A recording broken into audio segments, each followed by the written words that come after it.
A blessed Easter to all of you, and my particular special greetings to all of you who are homebound, maybe in nursing homes and hospitals, being cared for by other people. This Mass is especially for you, to let you know that in our celebration of this great feast of Easter, you are close to our hearts. You are with us in this moment, even though we're separated by the space between us. Today we celebrate once again the rising of Christ from the dead. And we know that the event happened 2,000 years ago. We get about the normal tasks of our lives, the concerns that preoccupy our attention, the demands that are made on us with our schedules, and we go about life day after day. But the resurrection and belief in it is something that we are asked to give special attention to on this day. How is it that we keep fresh in our mind the meaning of the Lord's resurrection? Our belief as well that in fact it actually occurred when some people want to throw it into doubt. Today we have 3 people in the Gospel who help us sustain our belief that the Lord truly rose from the dead and that we will share in that resurrection as we're brought to new life after we die. That's so very important and is the core of our Christian faith, so we should take that seriously. How is it that we sustain and keep fresh our belief in the Lord's resurrection? We see, first of all, that Mary Magdalene comes to the tomb early in the morning. She doesn't come there expecting that Jesus will be risen from the dead. In fact, she's so surprised when his corpse, his dead body, is not there in the tomb and it's empty. But what motivates her is love of Jesus. That's why she gets up in the dark morning on that first day of the week to come to the tomb, because she's grieving the loss of her beloved Jesus. I think that's so very important for us as well to keep in mind, is that before we actually believe, we also have to have a love of Jesus. I've often thought of how parents, giving their children another chance, one after another, when they fail, do so not because they necessarily believe that their children are going to get it right the next time, but they do it out of love. They do it out of real care for them and an affection for them. And so today, as we think about our own faith in the resurrection, let's begin with rekindling in our hearts a deep love for Jesus. That will help sustain our belief, as it did for Mary Magdalene. She was able to come to believe in the resurrection of the Lord because she first of all loved Jesus. The second thing that we see is that after she goes to Peter and the beloved disciple and tells them, they go together on the way to the tomb.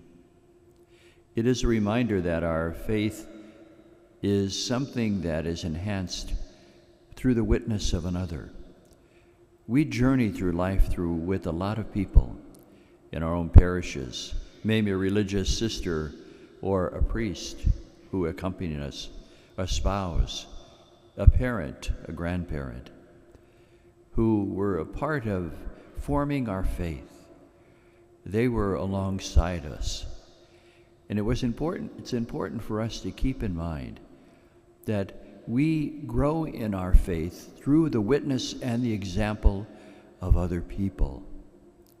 And so I would like to suggest to all of you, especially you who are elderly, if you have grandchildren, younger people around you, to maybe take this Easter season as an opportunity just to share with them how your faith has made a difference, how it got you through tough times, how it allowed you to take the next step in a challenging moment in your life, and how it has made all the difference in the world to believe in the resurrection. Because it is in sharing our faith that we are strengthened. And we will see after the gospel, instead of reciting the creed, we will once again renew our baptismal promises. And so if you're with someone today and you hear their voice and they hear yours saying, I do believe, to the responses, as the responses to these promises, know that you are strengthening each other's faith as church. And the last thing we see is that they go to the tomb and Peter enters in, but the beloved disciple, who is usually identified with the evangelist John, goes in, and he notices something very interesting, that the clothes or the wrappings of Jesus are neatly separated into different ways, with the head garb neatly folded, and the bedding of Jesus as well, like it would be as if he slept there, is also neatly folded. He recognizes something in that.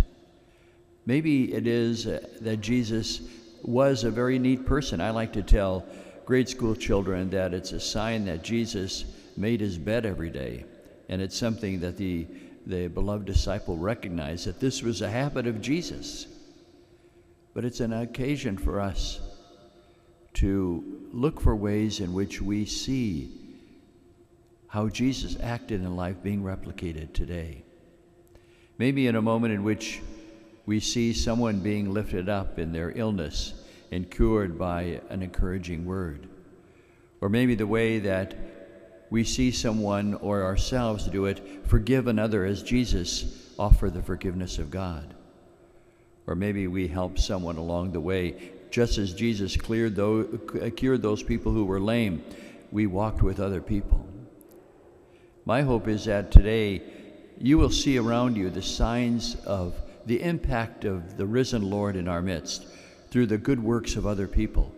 And maybe yourself, look for an opportunity to bring the presence of Christ in the world through your kindness, a small act of saying thanks, an opportunity to forgive someone that has hurt you, a moment in which you also, with another person that you're living with, can have an opportunity to take the next step in their life. How is it that we recognize the presence of the risen Lord by seeing how he did things in his life present today in our own? So today it's an opportunity for us to strengthen our belief in the resurrection and our own coming to life by, first of all, rekindling in our heart a love for Jesus, by supporting one another as church and helping each other through our witness believe deeply because of how we believe.